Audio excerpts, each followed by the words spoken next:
نہیں پھر میں اس حساب سے چلوں گا، پھر میں پروگرام کم رکھوں گا اس میں سے، کیونکہ اگلا پروگرام بھی تو ہے۔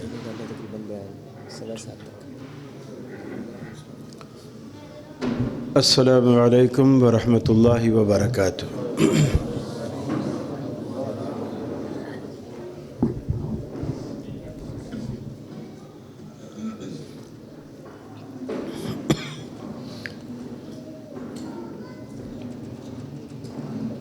الحمد للہ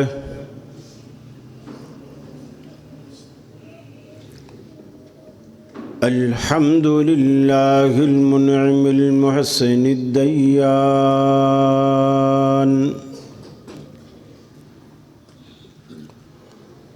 ذی الفضل والجود والإحسان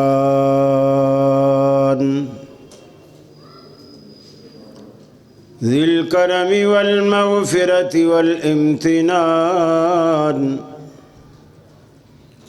والصلاة والسلام على سید الانبیاء خیر الانام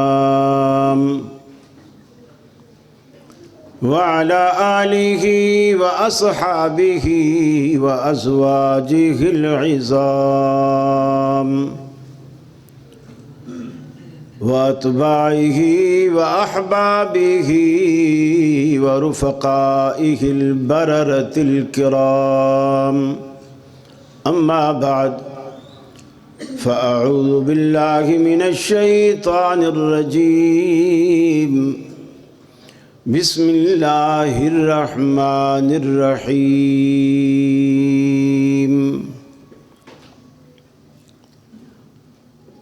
وَإِذْ أَخَذَ اللَّهُ مِيثَاقَ النَّبِيِّينَ لَمَا آتَيْتُكُم مِّن كِتَابٍ وَحِكْمَةٍ ثُمَّ جَاءَكُمْ رَسُولٌ مُصَدِّقٌ لِّمَا مَعَكُمْ لَتُؤْمِنُنَّ بِهِ وَلَتَنصُرُنَّهُ قال أأقررتم وأخذتم على ذلكم إسري قالوا أقررنا قال فاشهدوا وأنا معكم من الشاهدين۔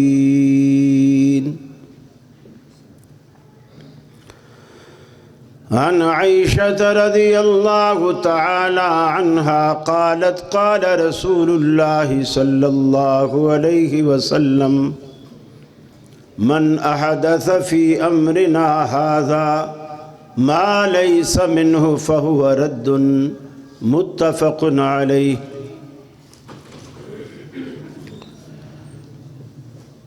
یہ مقصد ہے کہ دنیا سے جہالت دور ہو جائے، کلام اللہ سے مومن کا دل پر نور ہو جائے۔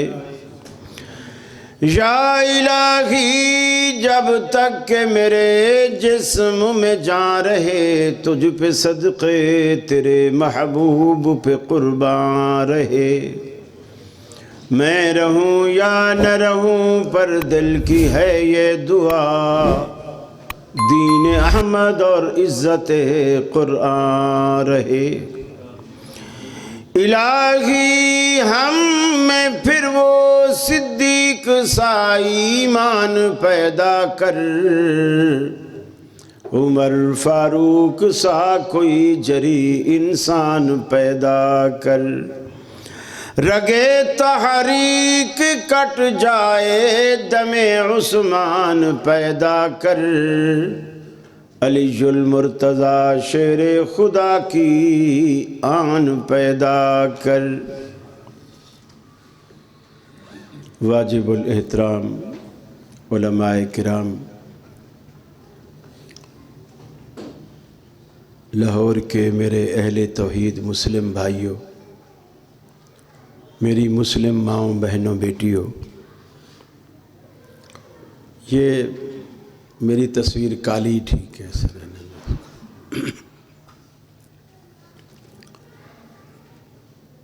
مجھے حکم ملا ہے انتظامیہ کی طرف سے کہ اطاعت رسول کے حوالے سے کچھ باتیں آپ کے گوش گزار کی جائیں۔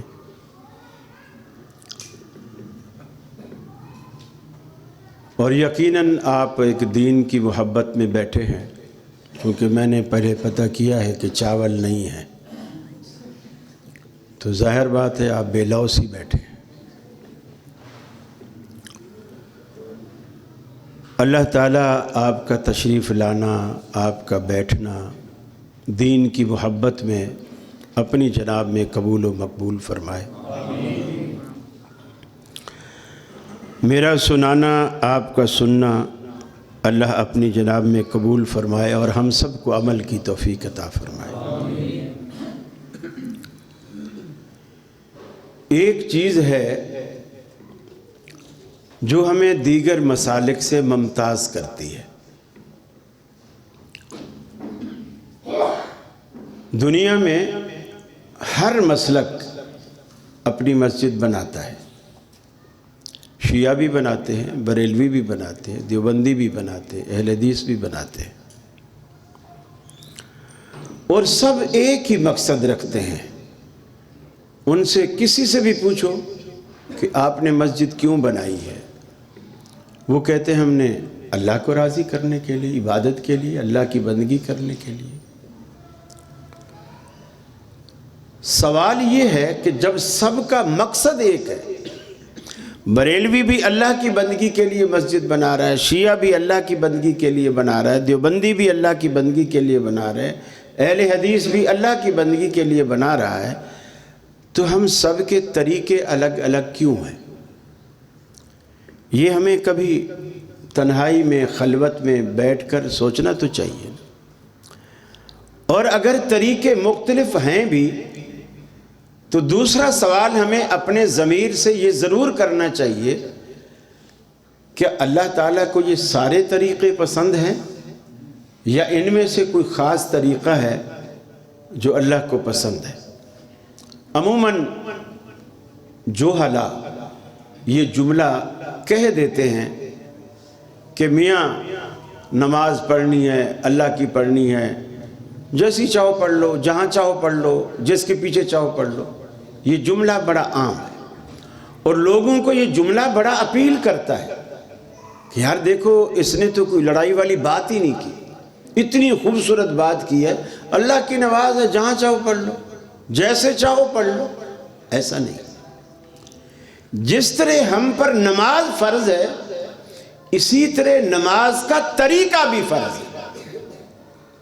اللہ یہ نہیں کہا کہ نماز میں نے تم پر فرض کر دی ہے، رہا طریقہ جس طرح تمہارا دل چاہے پڑھ، یہ نہیں ہے۔ اس کے لیے اللہ نے اپنے حبیب سے یہ بات کہلوائی کہ ان کو بولو صلو کما رأیتمونی اصلی، نماز ایسے پڑھو جیسے تم نے مجھے پڑھتے ہوئے دیکھا ہے۔ اللہ کو یہی ایک طریقہ پسند ہے جو اس کے محبوب کا طریقہ ہے۔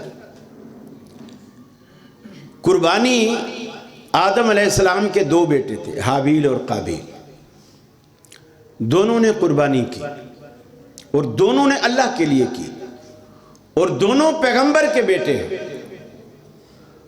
اور دونوں اللہ کو راضی کرنا چاہتے ہیں۔ ممکن ہے دونوں نے پکوائی بھی ایک ہی باورچی سے ہو، ممکن ہے، چونکہ حدیث میں اس کی صراحت نہیں ہے۔ ہو سکتا ہے چاول بھی ایک ہی دکان سے لیے ہو، یا جو بھی ڈالا ہے ایک ہی چیز ایک جگہ سے لی ہو، لیکن جب دونوں نے اس دور کے رواج اور طریقے کے مطابق قربانیاں کر کے پکا کے باہر رکھ دی صحن میں، آسمان سے ایک بجلی گرا کرتی تھی، وہ اس دیگ کو چٹ کر کے جاتی تھی، لوگوں کو نہیں بلانا پڑتا تھا کہ آؤ میاں دعوت ہے چاول کا، دیگ پکا کے باہر رکھ دو، آسمان سے بجلی گری اور وہ بندوں پہ نہیں گرتی تھی، اسی دیگ پہ ہی گرتی تھی، اور دیگ کو کچھ نہیں کرتی تھی، اندر کچھ نہیں بچاتی تھی۔ لوگ سمجھ جاتے تھے کہ میری قربانی قبول ہو گئی۔ دونوں بھائیوں نے رکھ دی، پیغمبر زادوں نے ایک کی دیگ پہ بجلی گری اور ایک کو کچھ بھی نہیں کیا۔ ایک کی قربانی قبول ہوئی، دوسرے کی نہیں ہوئی۔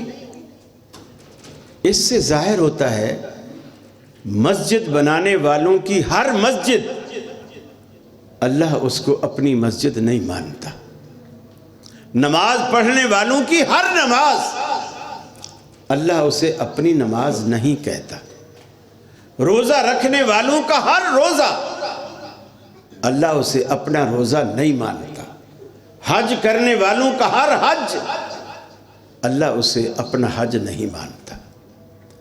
اللہ سے جب اس سوال کا جواب پوچھا گیا، اللہ رب العالمین نے قرآن میں اس کا جواب دیا، انما یتقبل اللہ من المتقین، اللہ تعالیٰ صرف تقوی والوں کی قربانی قبول کرتا ہے، ہر ایرے غیرے کی قربانی قبول نہیں کرتا۔ اللہ کا اپنا ایک معیار ہے۔ اب آج تک آپ نے کبھی یہ بھی پوچھا ضمیر سے کہ یار ایک مسجد میں لوگ ہاتھ سینے پہ باندھ کے کھڑے نماز پڑھ رہے ہیں، دوسری مسجد میں گیا وہاں ناف پہ باندھے کھڑے ہیں، تیسری مسجد میں گیا وہ تحت سرہ ناف سے بھی نیچے باندھے کھڑے ہیں، اور چوتھی مسجد میں گیا وہ سرے سے چھوڑے کھڑے ہیں۔ آپ نے کبھی پوچھا کہ سینے سے چلا ناف تک، پیٹ تک آیا، پھر ناف سے بھی نیچے چلا گیا، پھر آ کر ہاتھ چھوٹ ہی گئے، ان میں کون سا طریقہ صحیح ہے؟ ایک مسجد میں گیا تو آمین اونچی کہی جا رہی ہے، دوسری مسجد میں آمین کی آواز ہی نہیں آتی۔ ایک مسجد میں گیا تو قدم سے قدم، کندھے سے کندھا ملا کے کھڑے ہیں، اور رکوع کو جاتے، رکوع سے اٹھتے رفع الیدین کرتے ہیں۔ دوسری مسجد میں بالکل سکون، ہر بندہ الگ الگ کھڑا ہے، جیسے ابھی تک کرونا ان کا ختم ہی نہیں ہوا۔ وہ کرونے سے پہلے بھی کرونا میں تھے، ابھی بھی کرونا میں، قدم سے قدم نہیں ملائیں۔ اور وجہ کیا بتائیں گے کہ جی اللہ کے نبی صلی اللہ علیہ وسلم نے فرمایا ہے بیچ میں فرشتے کھڑے ہوتے ہیں، ان کے لیے جگہ چھوڑ۔ حالانکہ اللہ کے رسول نے فرمایا جب تم صفوں میں خلا چھوڑتے ہو، شیطان کالی بکری کے بچے کی مانند تمہاری صفوں میں داخل ہوتا ہے۔ اللہ کے حبیب فرماتے ہیں شیطان گھستا ہے تمہاری صفوں میں، اور لوگ کہتے ہیں کہ جی فرشتے کھڑے ہوتے ہیں۔ فرشتوں کے لیے تو چھت بھی بڑی پڑی ہے، صحن بھی بڑا پڑا ہے، برآمدہ بھی بہت ہے، فرشتوں کی آپ کی صفوں کے بیچ میں جگہ نہیں چاہیے، وہ جہاں چاہیں گے کھڑے ہو جائیں۔ اب آج تک آپ نے کبھی یہ سوال کیا کہ میری اتنی عمر گزر گئی ہے یہ نماز پڑھتے ہوئے آخر صحیح بھی ہے کہ نہیں، قبول بھی ہو رہی ہے کہ نہیں؟ آپ دکان پہ نوکر بٹھاتے ہیں، گلے کی چابی دے دیتے ہیں، ساری دکان کا سامان اس کے حوالے کر دیتے ہیں، کبھی آپ کے دل میں یہ خیال نہیں آیا کہ یار میں جا کے چیک اینڈ بیلنس کا سسٹم تو کروں، کچھ دیکھو تو صحیح یہ کر کیا رہا ہے؟ آیا میری ہدایت کے مطابق دکان کو چلا رہا ہے یا اجاڑ رہا ہے؟ یہ تو عقل مند کا کام ہے کہ وہ اس کو چیک کرے، اور اللہ رب العالمین سے بہتر چیک کرنے والا کوئی نہیں، وہ سب سے بہتر چیک کرنے والا ہے۔ اگر آج تک آپ نے نہیں پوچھا تو کم از کم آج اللہ سے پوچھیں، اللہ یہ ہمارے لاہور میں اتنی ساری نمازیں ہیں، اتنی ساری مسجدیں ہیں، تو ان میں سے کون سی نماز تیرے نبی کے طریقے کے مطابق ہے اور کون سی نماز تجھے پسند ہے؟ فرمایا قل ان کنتم تحبون اللہ فاتبعونی یحببکم اللہ۔ اے حبیب انہیں بتا دیجئے اگر تم اللہ سے دوستی رکھنا چاہتے ہو، اللہ کو راضی کرنا چاہتے ہو، اللہ سے اپنا رشتہ جوڑنا چاہتے ہو، تو اس کا ایک ہی طریقہ ہے فَاتَّبِعُونِي يُحْبِبْكُمُ اللَّهُ، میں محمد صلی اللہ علیہ وسلم کو اپنا لیڈر بنا لو، اپنا قائد مان لو، اپنا رہبر مان لو، مجھے اپنا امام بنا لو، میرے پیچھے مقتدی بن کر میری نقالی کر کے زندگی گزارو، یحببکم اللہ، نتیجہ یہ نکلے گا کہ اللہ تمہیں اپنا محبوب بنا لے گا۔ جب تم اللہ کے محبوب ہو جاؤ گے اللہ تمہاری نمازیں بھی قبول کرے گا، اس لیے کہ محبوب کی ہر ادا محب کو پسند آیا کرتی ہے۔ پھر تمہارے روزے بھی وہ قبول کرے گا، تمہارے حج بھی قبول کرے گا، تمہاری زکاتیں بھی قبول کرے گا، تمہارے صدقہ خیرات بھی قبول کرے گا، تمہارے ذکر اذکار وظیفے بھی رب العالمین قبول کرے گا۔ لیکن شرط کیا ہے؟ فَاتَّبِعُونِي يُحْبِبْكُمُ اللَّهُ، محمد عربی کی اتباع اور پیروی کیجئے، اللہ کے تم محبوب بن جاؤ گے۔ اے اللہ ہم مطلبی لوگ ہیں، ہم مطلب پرست ہیں، دنیا میں تو کسی سے دوستی اس لیے رکھتے ہیں کہ دوست خوشی غمی میں کام آتے ہیں، مشکل میں کام آتے ہیں، شادی بیاہ میں کام آتے ہیں، کبھی پیسوں کی ضرورت پڑے تو ادھار بھی مل جاتا ہے۔ اللہ اگر تجھ سے دوستی ہو گئی، تیری دوستی کا ہمیں کیا فائدہ ہوگا؟ اللہ نے فرمایا یغفر لکم ذنوبکم، میری دوستی کا تمہیں فائدہ یہ ہوگا میں تمہاری ساری زندگی کی خطائیں معاف کر دوں گا۔ یغفر لکم ذنوبکم، میں تمہیں ساری زندگی کی سیاہکاریاں تمہاری معاف کر دوں گا۔ بندہ سوال کرتا ہے کہ الہ العالمین وہ تو پاک پٹن کے دروازے پر بھی جھک جاؤ، ماتھا ٹیک لو، دریچے سے بھی گزر جاؤ تو گناہ بخشے جاتے ہیں۔ جیسے ہمارے سابقہ وزیر اعظم نے بیگم سمیت پاک پٹن کے دروازے پر ماتھا ٹیک کے دنیا کو دکھایا، وہ جو کنٹرینوں پہ کھڑے ہو کر ایاک نعبد و ایاک نستعین سے تقریریں شروع کرنے والا، جب اللہ نے منصب دے دیا فوراً اس وعدے کو، اس عہد کو بھول گئے، بیگم سمیت اپنی جبین نیاز غیر کے آستانے پر رکھ دی۔ اللہ کہتا ہے میرے بندو تمہاری بھول ہے، دنیا میں ایسا کوئی نہیں جو تمہارے گناہوں کو، تمہاری خطاؤں کو معاف کر سکے، واللہ غفور الرحیم، اس لیے کہ رب العالمین بخشنے والا، مہربان، تمہارے گناہوں کو معاف کرنے والی ذات صرف میری ذات ہے، اللہ کی ذات ہے، میرے سوا کوئی تمہارے گناہ بخشنے والا نہیں۔ میں نے تمہیں اس عمل کے لیے ایک ہستی، ایک سیمپل، ایک مثال، ایک دلیل میں نے تمہیں دے دی ہے۔ فرمایا اذ اخذ اللہ میثاق النبیین، اے مسلمانوں وہ پل یاد کرو، وہ لمحہ یاد کرو، لما آتیتکم من کتاب و حکمہ، یہ ایسا اجتماع ہے جس میں رب العالمین نے عام مسلمانوں کو نہیں بلکہ ان کی قیادت کو، تمام انبیاء کو جو دنیا میں بھیجے جانے والے تھے ان سب کو اللہ نے بلایا۔ آدم علیہ السلام سے لے کر محمد الرسول اللہ تک سارے کے سارے انبیاء موجود ہیں۔ اللہ رب العالمین انبیاء کی اس اجتماع سے خطاب کرتے ہوئے فرماتا ہے اے میرے بندو میں دنیا میں تمہیں بھیجنے والا ہوں، تمہارے سر پہ رسالت اور نبوت کا تاج سجانے والا ہوں، کسی کو تورات، کسی کو انجیل، کسی کو زبور اور کسی کو صحیفے دینے والا ہوں۔ لیکن جب دنیا میں تم چلے جاؤ اپنی کتاب کی تبلیغ کرو، کچھ لوگ تمہیں مانے کچھ نہ مانے، تمہاری تبلیغ کے دوران اگر ہمارا آخری تاجدار ثم جاءکم رسول مصدق لما معکم، ہمارا آخری تاجدار اگر تمہارے ہوتے ہوئے آ جائے، تمہاری موجودگی میں، تمہاری نبوت و تبلیغ کے دوران، اس وقت فرمایا تمہاری ضرورت کیا ہوگی؟ وہ تمہاری تصدیق تو کرے گا، اس وقت تمہاری ذمہ داری کیا ہوگی؟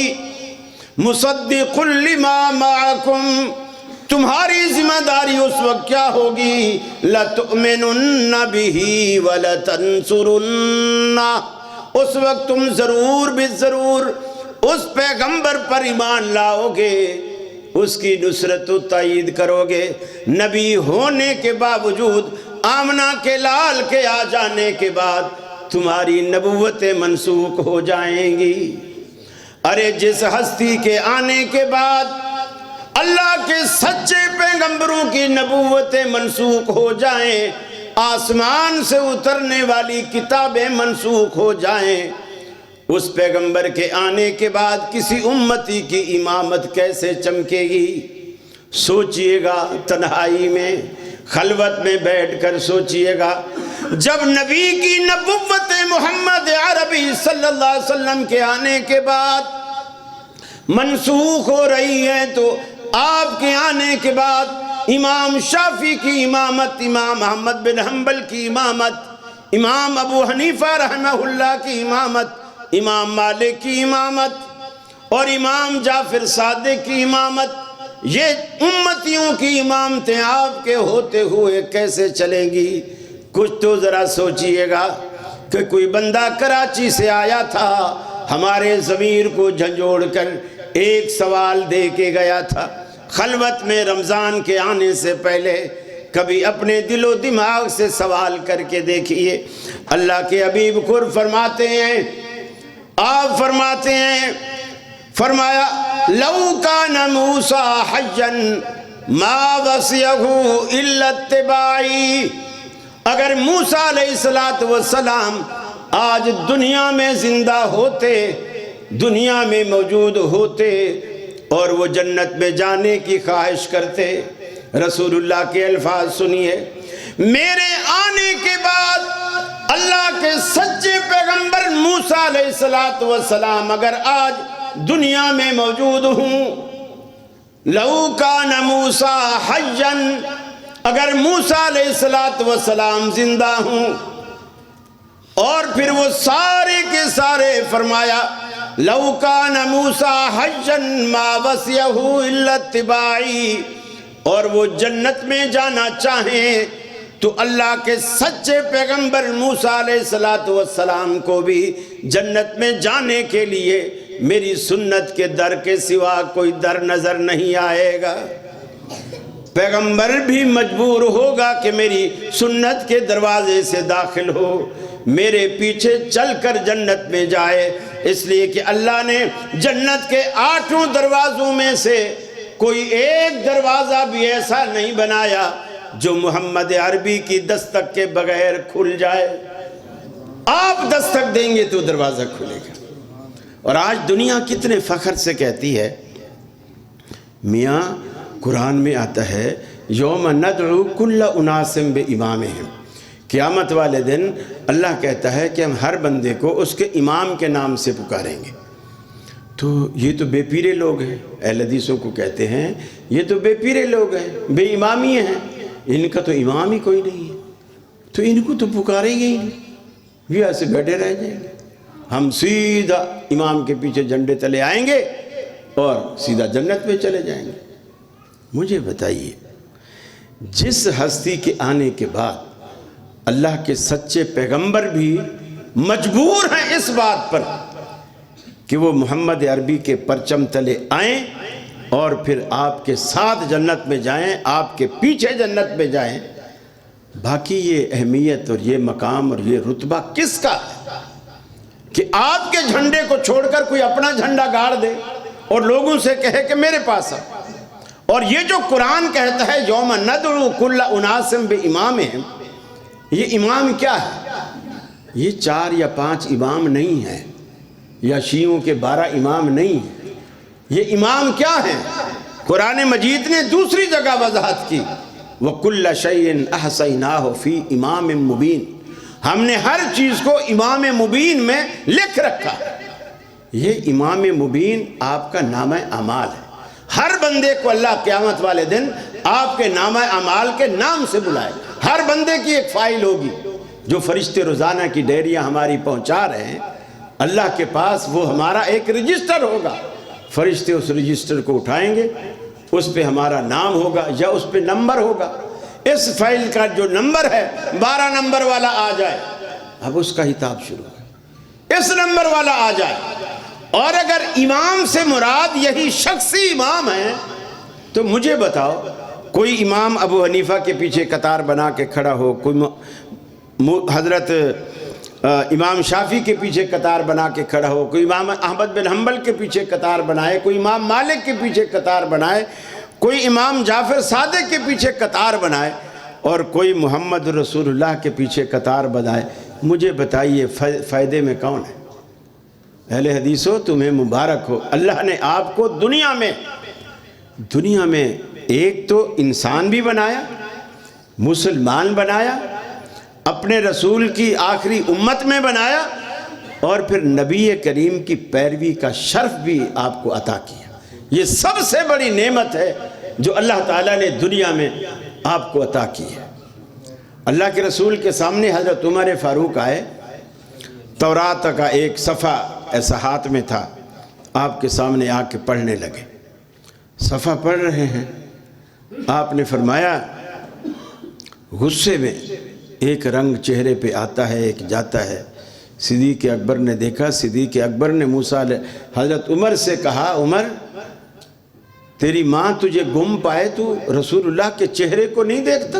کس قدر غضبناک ہو رہا ہے۔ انہوں نے ورق کو رکھ دیا کہ اللہ کے رسول میں تو صرف آپ سے تصدیق چاہتا تھا۔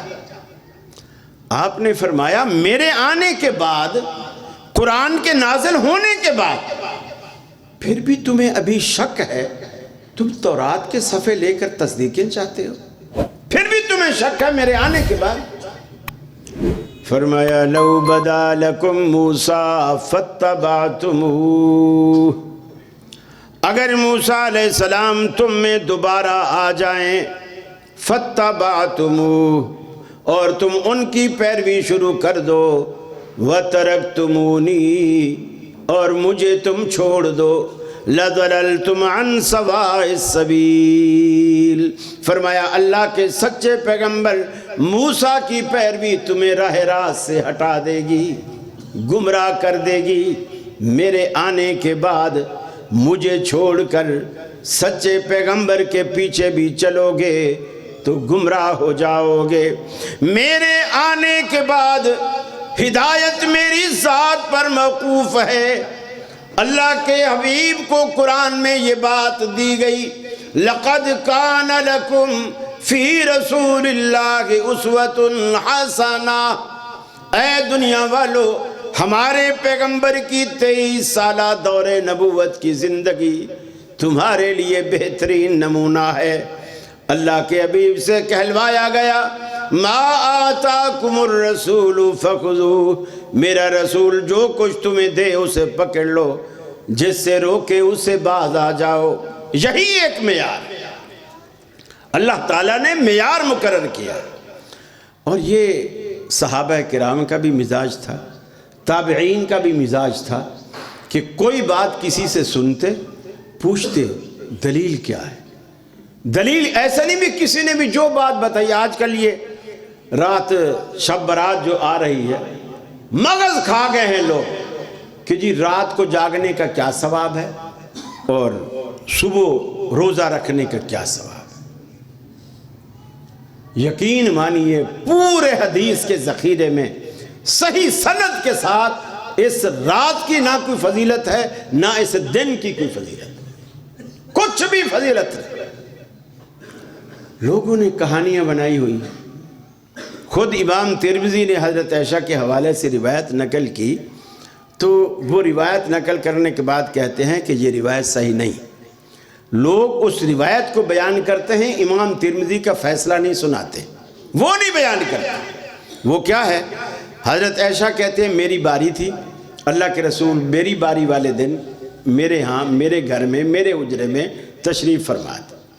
ہم رات کو سو گئے، آدھی رات کو جب سو گئے ہم، تو اللہ کے رسول نے میری نیند سے فائدہ اٹھا کر خاموشی سے اٹھے، چونکہ حدیث میں الفاظ ہیں فتح الباب رویدن، اللہ کے رسول نے اتنا آہستہ سے دروازہ کھولا تاکہ وہ دروازے کی لکڑی کی جو قبضے کی جو چرچیں جو ہوتی ہے نا وہ بھی نہ آئے، کہیں عائشہ کی آنکھ نہ کھل جائے۔ آہستہ سے آپ نے چارپائی سے اٹھے، آہستہ سے دروازہ کھولا، آہستہ سے باہر نکل گئے۔ حضرت عائشہ کہتی ہے میری آنکھ کھل گئی اور میں سوچنے لگ گئی کہ اللہ کے رسول میری باری والی رات یہ دوسری کسی بیوی کے ہاں چلے گئے، گویا آپ نے میرا حق مارا، گویا آپ نے انصاف نہیں کیا، نعوذ باللہ من ذالک۔ حضرت عائشہ کہتی ہیں میں اپنے شک کو رفع کرنے کے لیے کہ کہیں یہ میرا شک غلط نہ ہو، میں باہر نکلی۔ میں جب باہر نکلی تو سامنے بقیع قبرستان تھا، اس قبرستان کی طرف اس وقت اتنی آبادی بھی نہیں تھی، ہر چیز کھلی کھلی صاف دور دور نظر آتی تھی۔ میں نے دیکھا اللہ کے رسول بقیع قبرستان کے کونے پر کھڑے ہوئے ہیں اور گھر کی طرف آپ کی پیٹھ ہے، قبرستان کی طرف آپ کا رخ ہے، اور میں بھی آہستہ دبے پاؤں چلتی چلتی آپ کے پیچھے، لیکن فاصلے پر میں بھی کھڑی ہو گئی۔ کچھ دیر کے بعد اللہ کے رسول کو محسوس ہوا کہ کوئی میرے پیچھے آیا ہے، آپ پلٹے۔ حضرت عائشہ کہتی ہے میں بھی پلٹی۔ آپ چلے، فرماتی ہے میں بھی چلی۔ آپ تیز ہوئے، میں دوڑنے لگ گئی، اور میں دوڑ کے اللہ کے رسول سے پہلے حجرے میں اپنی چارپائی پر آ کر لیٹ گئی، اپنے اوپر کپڑا بھی ڈال لیا، لیکن لیٹ تو میں گئی، آنکھیں بھی بند کر لی، لیکن وہ بھاگنے کی وجہ سے جو سانس پھولا تھا اس کو میں نہیں چھپا سکی۔ اللہ کے رسول آئے اور مجھے ہانپتا ہوا دیکھا تو پوچھا عائشہ کیا بات ہے، تیرا سانس کیوں پھولا ہوا ہے؟ کہا یا رسول اللہ صلی اللہ علیہ وسلم میرا یہ معاملہ ہے، میں نے ایسے شک کیا تھا کہ شاید آپ کسی دوسری بیوی کے ہاں چلے گئے ہیں، تو میں اس شک کو دور کرنے کے لیے میں نے آپ کا پیچھا کیا تھا۔ آپ صلی اللہ علیہ وسلم نے اپنا دست مبارک سیدہ عائشہ صدیقہ رضی اللہ تعالی عنہ کے سینہ مبارک پہ ایسے مارا اور کہا کہ عائشہ تو یہ سمجھتی ہے کہ اللہ اور اس کا رسول تیرے ساتھ خیانت کرے گا؟ ایسا نہیں کرے گا۔ آج تو ایسی نیک رات تھی کہ جبریل میرے پاس آئے تھے اور انہوں نے مجھے آ کے کہا کہ آج ایسی رات ہے کہ اللہ تعالیٰ، عرب کا ایک قبیلہ تھا بنو کلب، اس کی بکریاں ایک تو تعداد میں زیادہ تھی، دوسرا ان کے بال بڑے گھنے اور بڑے بڑے بال تھے، تو اس کی مثال دے کر آپ نے فرمایا کہ جبریل نے مجھے کہا کہ آج ایسی رات ہے کہ اللہ تعالیٰ بنو کلب کی بکریوں کے بالوں کے برابر لوگوں کی بخشش کرتا ہے۔ تو لہٰذا میں وہاں چلا گیا تھا بقیع میں۔ امام ترمذی اس روایت کو بیان کر کے کہتے ہیں یہ روایت سندن صحیح نہیں ہے۔ اچھا، اب مولوی اس کو بیان کرتے ہیں، آگے امام ترمذی نے کیا کہا یہ نہیں بیان کرتا، لیکن اسی روایت کو اگر لمحے بھر کے لیے ہم درست بھی مان لیں تو اللہ کے رسول خاموشی سے اٹھے، دروازہ خاموشی سے کھولا، دبے پاؤں چلے، بیوی کو نہیں بتایا، صحابہ کو بھی نہیں جگایا کہ آج جاگنے کی رات ہے جاگو، کسی کو نہیں بتایا۔ تو تم تو ساری دنیا میں اعلان کر رہے ہو کہ جاگنے کی بڑی بابرکت رات ہے، تم تو اس قدر اس کو مشہور کر رہے ہو۔ اللہ کے رسول اور حضرت عائشہ کی آنکھ کھل گئی، ان کو تو پتہ چل گیا چلو آج بابرکت رات ہے، تو باقی کسی صحابی کو بھی پتہ نہیں چلا۔ اگلے دن بھی آپ نے کوئی صحابہ کو نہ ترغیب دی اس کی، نہ بتایا، کچھ بھی نہیں کیا۔ یہ جو اسلام کو پرکھنے اور جانچنے کا جو طریقہ ہے وہ صحیح طریقہ اور صحیح معیار یہ ہے، ایک بستی کے اندر ایک عورت کی وفات ہو گئی اور اس بستی میں جو خواتین کو غسل دیتی تھی وہ ایک ہی عورت تھی پورے محلے میں، چونکہ ہر کوئی ہمت بھی نہیں کرتا اور عورتیں تھوڑی کمزور دل کی بھی ہوتی ہیں، بہت ساری عورتیں یوں بھی ڈرتی ہیں، میت کے پاس نہیں جاتی، چہرہ نہیں دیکھتی، اس گھر میں نہیں جاتی کہ اسرائیل ابھی یہیں کہیں ہوگا، پھر مجھے بھی دیکھ لے گا، پھر اگلے دن ہمارے گھر میں آ جائے گا، تو وہ اس ڈر کی وجہ سے وہاں نہیں جاتی۔